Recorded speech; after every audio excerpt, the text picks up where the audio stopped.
our lived experience the past 2 years have had quite a depletive effect on the emotional well-being of ourselves, our colleagues, our leaders, our families and our friends. And we've all lived with that constant change and uncertainty, but the experience has been very, very different for everyone. Now that the pandemic is subsiding, that real impact of the last couple of years is starting to actually take its toll.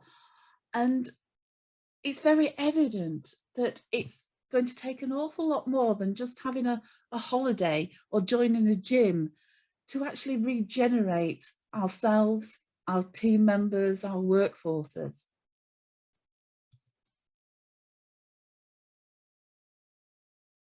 They published by People Management on the 28th of January. It was reported that widespread workplace stress and anxiety are contributing to a significant drop in productivity.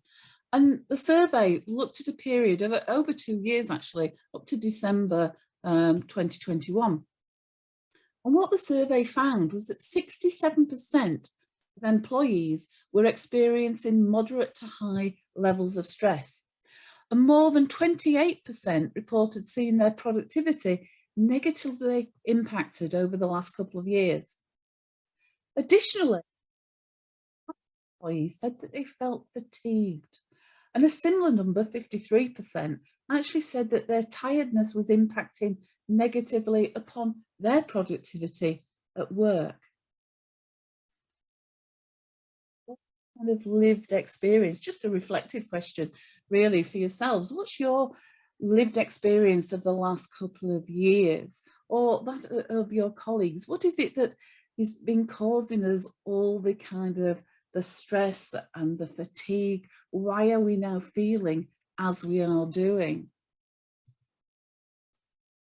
Well, the main causes cited by the employees in the study that was carried out were workload, the high volume of workload, people's lack of control. They just felt everything was totally out of their control and they had very little control, and feelings of being less supported. Many people working from home rather than having the colleagues sitting at the side of them and around them. They found that they kind of lost that kind of support.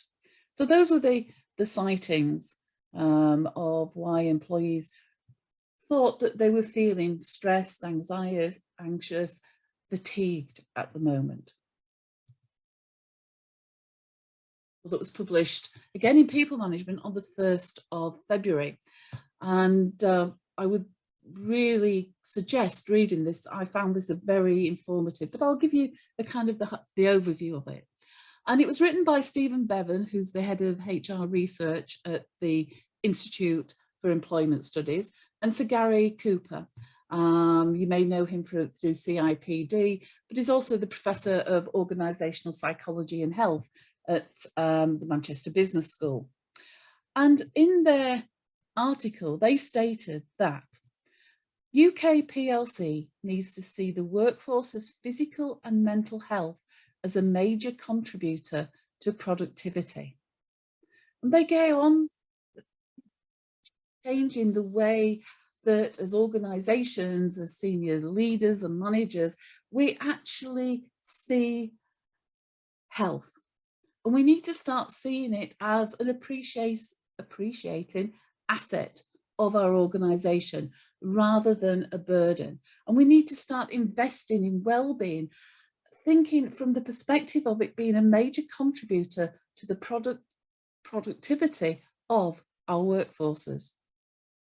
So they believe now is the time to harness the well-being of the workforce and actually see it as the third factor of production, and equally as important, if not actually more important, than investing in skills and technology. So investing in skills and technology alone going forward, they argue, is not enough.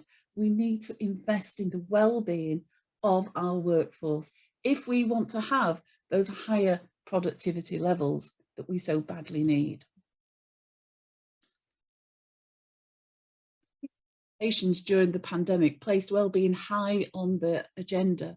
Not all did. And now, as we emerge from the pandemic into a world that remains unstable, with very little certainty, rising inflation, unprecedented energy levels, staff shortages, well-being is starting to slip down the agenda for some leaders.